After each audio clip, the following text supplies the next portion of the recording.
My name is Mike Jude, and I'm a research director at IDC, where I follow video surveillance as well as physical security trends. In today's webinar, we'll be providing you with some new insights into the need for employer personal security. We'll cover some of the dynamics driving a new concern for employee security, as well as the challenges associated with addressing that concern. We'll also take a look at some potential solutions that can be employed to overcome those challenges. Before we begin, I'd like to take a moment to introduce the panel of experts who have agreed to participate in today's discussion. I've been conducting panels for a long time, probably longer than I would like, about 20 years, and I don't think that it's ever been my privilege to have such a distinguished panel. So I'd like to take a brief moment here and introduce them. First, I'd like to introduce Commissioner Ray Kelly, former NYPD police commissioner. During his tenure with the NYPD, Commissioner Kelly pioneered a number of impressive initiatives, including starting the first ever counterterrorism unit at the municipal level and building a departmental intelligence unit. At the NYPD, he rose through the ranks of the department, eventually becoming the longest-serving commissioner in its history, in addition to becoming appointed separately by two different mayors. Commissioner Kelly has also served as a commissioner of the U.S. Customs Service, Undersecretary of Enforcement at the U.S. Department of the Treasury, and on the Executive Committee of Interpol. Additionally, he worked as Senior Managing Director for Corporate Security at Bear Stearns and President of Risk Management Services at Cushman & Wakefield. Commissioner Kelly is also an advisor to Bond, the sponsor of this presentation. Next, I'd like to introduce Kathleen O'Toole, former Boston Police Commissioner and former Seattle Chief of Police. Kathleen has held several executive positions in the public and private sectors and served as Chief of the Metropolitan District Commission Police in Boston. Has been a Lieutenant Colonel overseeing special operations in the Massachusetts State Police, and Massachusetts Secretary of Public Safety, Boston Police Commissioner, and Seattle Chief of Police. She's also served as the Chief Inspector of, and I'm going to try and pronounce this right, Guardia Síochána, the Irish National Police Service.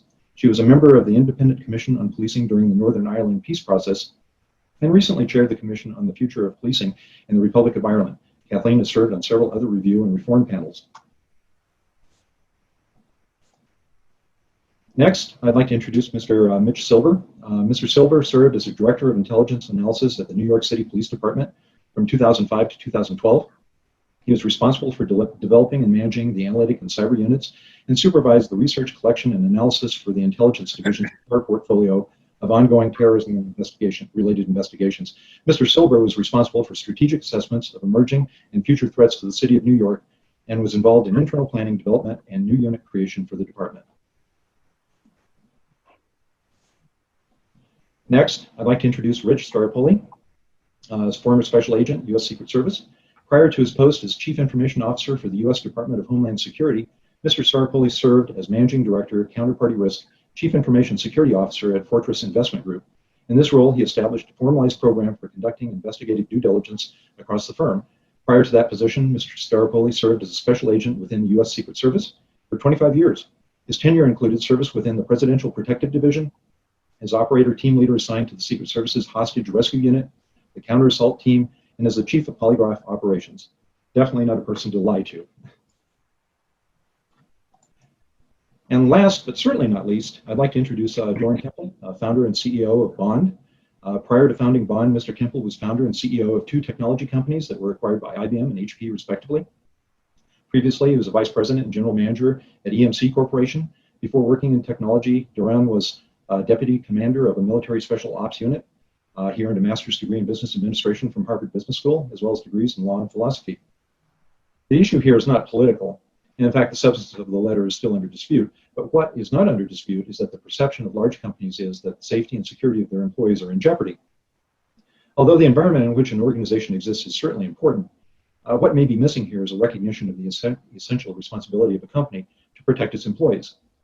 Is this possible in a remote work environment?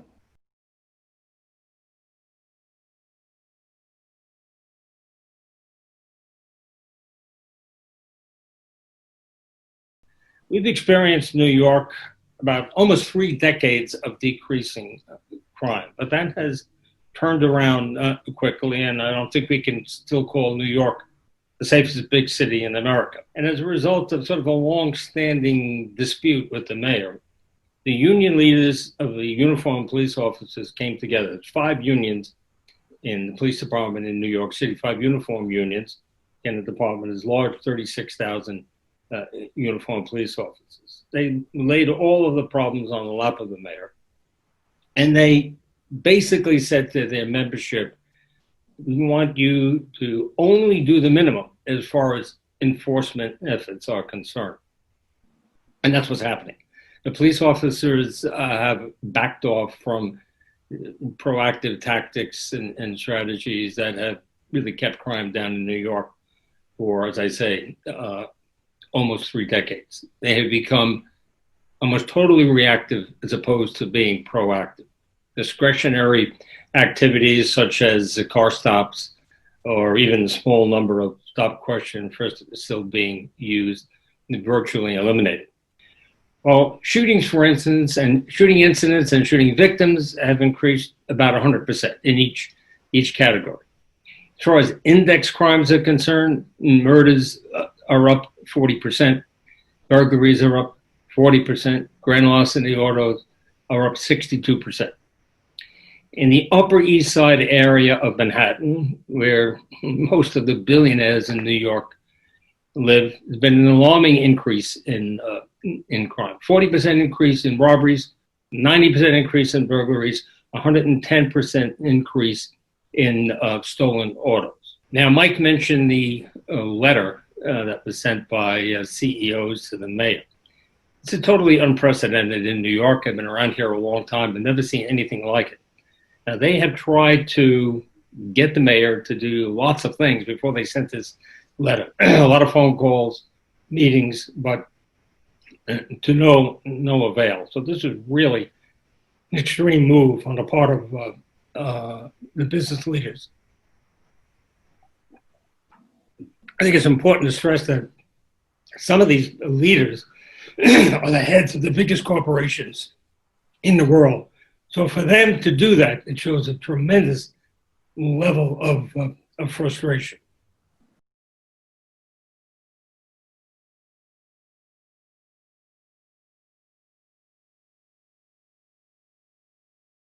The disorder in neighborhoods, or the perception of crime is as damaging as crime itself. I mean, if people are afraid to walk down the streets because of the looting, because of the homeless encampments, because of people who, are sadly in mental health crisis but are threatening, that's a problem. And if there aren't the police there to handle those issues, then again, I'm not an alarmist, but I'm very, very concerned about what I'm seeing in our cities right now. The neighborhoods had changed so dramatically with the looting and the boarded up buildings and the sense of disorder and the increase in homeless encampments, that people were really afraid to walk the streets downtown. That really saddens me. And it saddens me to hear Commissioner Kelly's stories of New York too, because I think a lot of us have worked for many years now to address those issues, to create safe and vibrant, inner city environments for professionals and for other workers. And now people are fearful.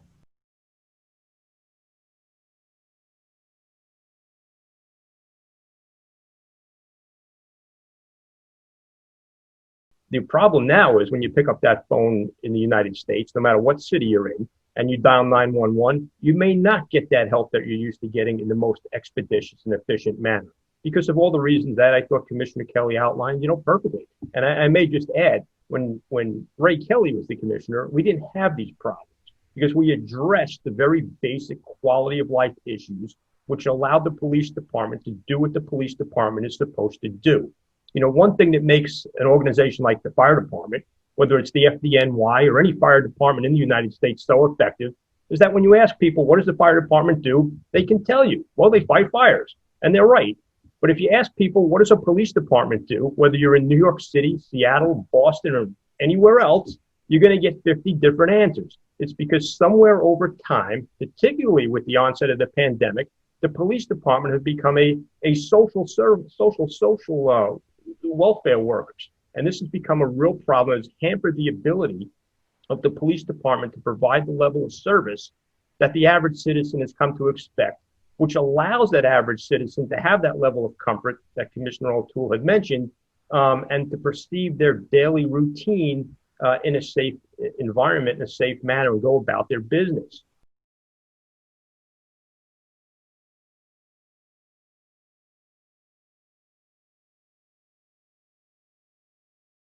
And you've got two overlapping crises. One is obviously the pandemic, but really all of this is happening in the background, in the context of this increased criminality and the fact that police are having to step back. Police don't have the resources that they used to have, and it forced communities of faith to step up, the way Rich mentioned, in a sense to either add technology and or add security personnel. And if COVID and the rise in criminality weren't enough to be concerned, we've also have to deal with this issue of domestic extremism. It may come from the right, it may come from the left, it may come from some area that doesn't have an ideological home, but regardless from which dimension you're looking at it, it's increased. And therefore, there are added elements of security and concern that faith communities have to deal with. And I think that in that environment, we're really all scratching our heads, trying to hustle and muster resources wherever we can to try and enhance security, both for our institutions and for that teacher or executive director at a community center who's leaving late at night and walking to their car in the parking lot and knows that the police patrols that they might have been able to count on in years past, or even the crowded streets that they might have been able to count on, don't exist in this current environment.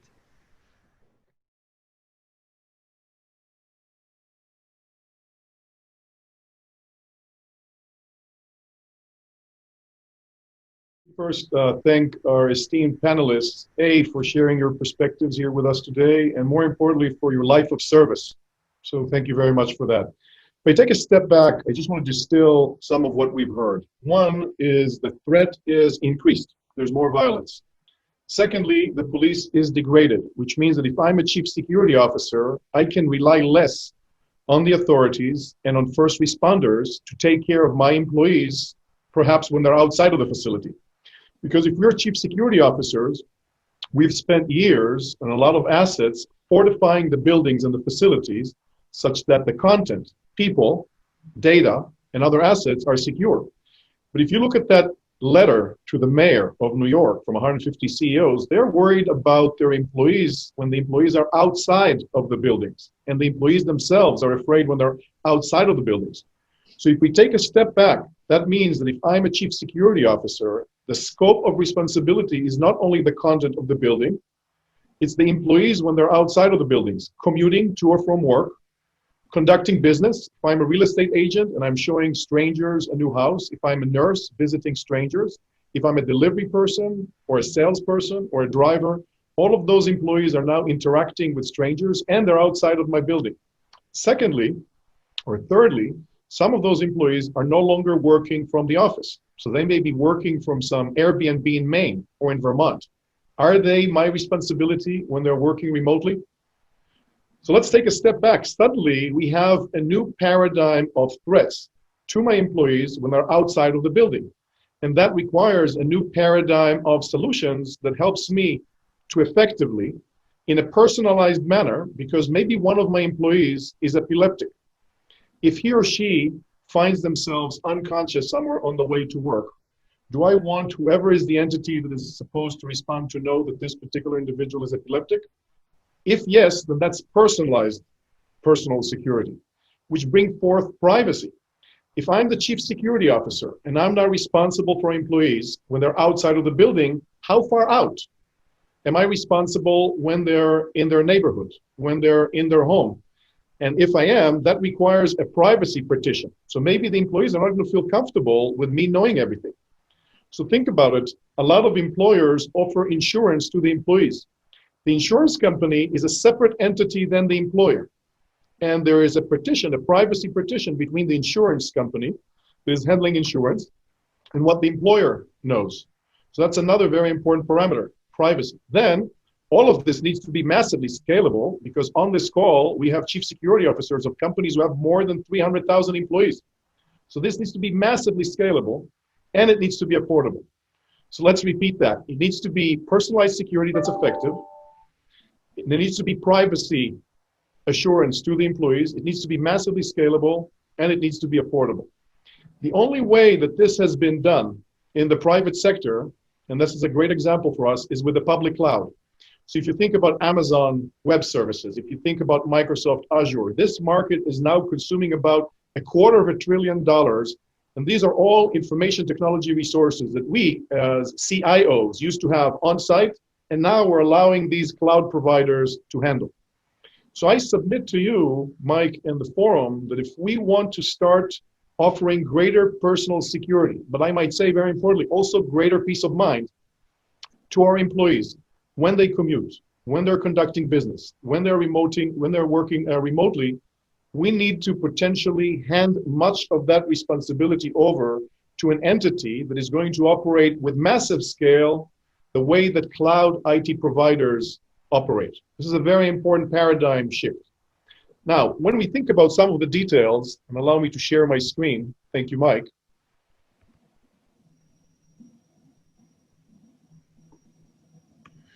We need to think about peace of mind. So most of us on this call, the panelists and many of the chief security officers who've attended this session have been dealing with what I call the life cycle of threat management. What is the life cycle of threat management? It has to do with the intelligence work of trying to understand where are their bad intentions relative to the people whom we are responsible for. It has to do with intelligence detecting threats, then potentially intercepting and preventing threats before they arrive at the target. Then there is protecting the target. So Rich would tell you a lot about protecting targets or individuals. And sometimes that also includes hostage rescue situations. And lastly, there is, of course, bringing the perpetrators to justice, whatever that means. But most of us have had to deal with tangible threats. But as chief security officers right now and as family members, we know that peace of mind is as vital. It's a human right. And if we don't allow employees to feel more at peace, they're just not going to come to the office, and they're not going to come to New York. And if you just look at this recent Harris poll, this is just a week old, you see that 49% of Americans believe that public safety will decline in the foreseeable future. This is a problem of peace of mind. So what we need to do, I'll describe it across this 2x2. So if we want to offer greater peace of mind, we should think about the continuum between the employees at work and the employees to the left in their personal life. But we need to think not only about high urgency situations, which reference the fact that you can always dial 911. You dial 911 when it is an emergency. Well, many cases are not an emergency. If I walk to my car in a parking garage and I feel very uncomfortable, that's not an emergency, but I still don't feel good. What's the solution for that? So we believe that you need to think not only about emergency or high urgency situations, but also situations that are very uncomfortable. And you need to think about it at the facility, which is what we've all been doing in the past 20 years, but also on the go, employees commuting, employees conducting business on the road, and perhaps also at home because they're working from home. Now, typically, security has been focused on the upper right-hand quadrant. We took care of security inside the buildings. What I suggest is that we now need to take care of employees across all of this gamut.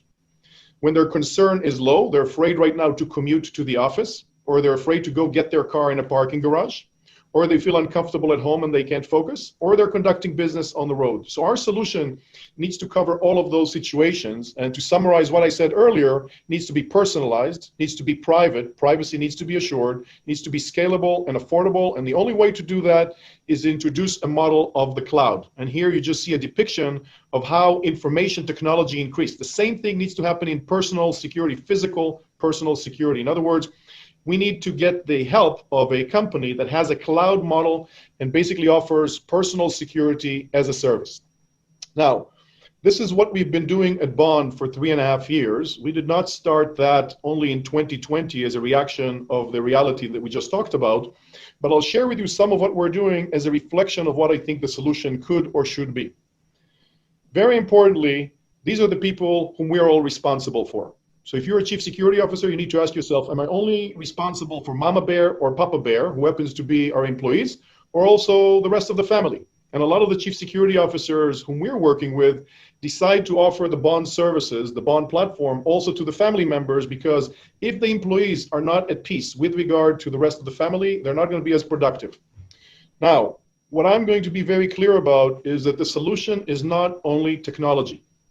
The solution is a combination of technology and people. I like to say we need to have technology help people, help other people, help our employees. Our 24/7 security agents are positioned in our command centers, East Coast, West Coast. They're available 24/7 within seconds. We're connected to all the 6,000 and more 911 PSEPs. These are the 911 locations across the United States. Depending on where the member is, this is how we refer to our customers, depending on where the member is, we know which 911 to call in order to orchestrate first responders assistance to the aid of our members, about whom we know the personal situations, but we maintain that privately. Now, the contexts are also very important. So sometimes when you're not sure about the location or the situation of a member, say an employee of one of the esteemed chief security officers on the call, we can reach out to their contacts in order to figure out what's going on. And you'd be surprised, many of the members of BON who are employees or members of various institutions and we help with security are also survivors of domestic violence. Mike referred to that earlier. And they have certain preferences in terms of how they want us to handle certain situations through their contacts. Everything is available through an app. Think about it, this is basic. People have their phone with them. If this was an Intel device, we could not have designed it better. So all of our members and most of the population of the US from the age of 11 on up have a phone, and on that phone there is an app, but the solution is not the app is the access to the platform.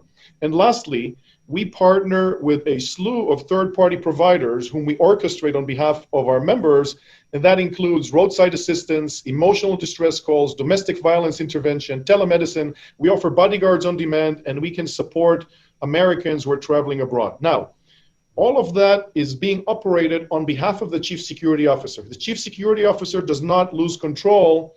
We report to the SOC or the GSOC of the organization, and we follow their protocols. Typically, they tell us, I want to be notified about any situation that occurs on the job, but I do not want to be notified other than statistically, without the name of the member, if anything happens for them at home. And please make the services available at a discount to the employees when they are at home. So this is the platform, and if you think about it, it basically has 3 dimensions. So we believe, and we believed in day one, that this cannot just be digital services that you see on the left, which monitor people and give them information. This needs to include the second chevron or tier, which are 24/7 personal security agents who are available within seconds and can orchestrate a variety of services, including first responders, police, medics, etc. But thirdly, Bond also offers personal bodyguards. And the way we like to put it is, we make it as easy and affordable to get a bodyguard as it is to order dinner. You get on the app, you ask for the bodyguard, you tell us when you need her or him, armed or not armed, and we organize for that. So suddenly, you don't need executive protection to be associated with 2, 3, 4 executives of a very large organization. It can be available to anybody who lands in a city and feels uncomfortable, or is working very late at home and you want us to send a car or even send a bodyguard to help them. This is the point about humans helping other humans with the aid of technology. I'll move quickly to show you what the app looks like. So this is a dashboard. And in short, what you can see is that you have information services. This can allow you to push that button, see a map, enter all your loved ones, and you'll see where they are, and you get alerts when they arrive or depart certain situations.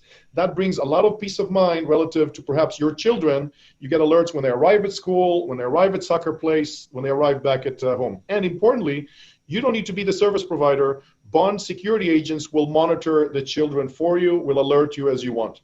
The main differentiator is this class of preventative services. Clearly, we all know that security starts with intelligence. You need to start preparing before you're hit. If you decide that you're at risk because of somebody who's getting too close to you, some unwelcome company, this person is probably less than 10 yards away from you. You have less than 3 seconds to complete the 911 call. Good luck. However, if we are able to monitor somebody when he or she is walking to the train, when he or she is in a ride-sharing vehicle. By the way, 9% of the calls into our command center are from people in ride-sharing vehicles. They're not at risk, nothing is happening, they're not being attacked, they just don't want to be by themselves. We have very few minutes left, so I'm not going to complete introducing everything, but I will say the following.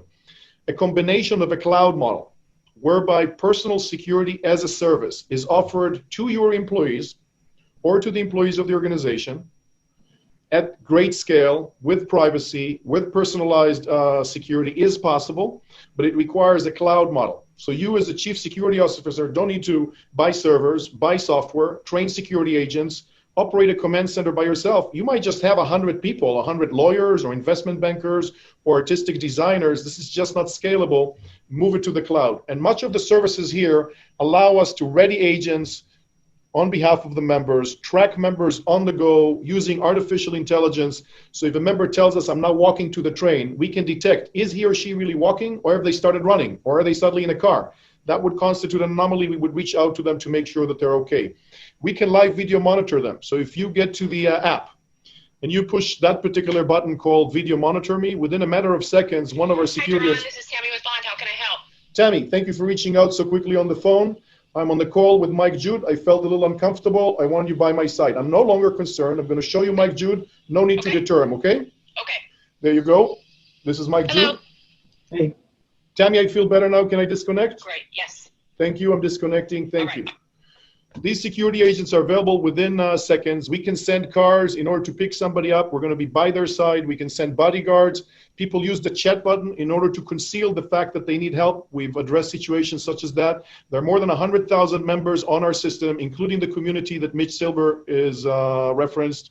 And we've handled more than 30,000 cases. Most of their routine, people just don't feel comfortable, which is our duty to make them feel more comfortable at. And some of them severe situations that we've handled with the help of first responders. Mike, to your question, again, in summary, I think that there's rise in concern and there's rise in lack of safety. So we're less secure. There's degradation in the ability of the police to help us. This changes the scope of the chief security officer's responsibility, and we're here to help.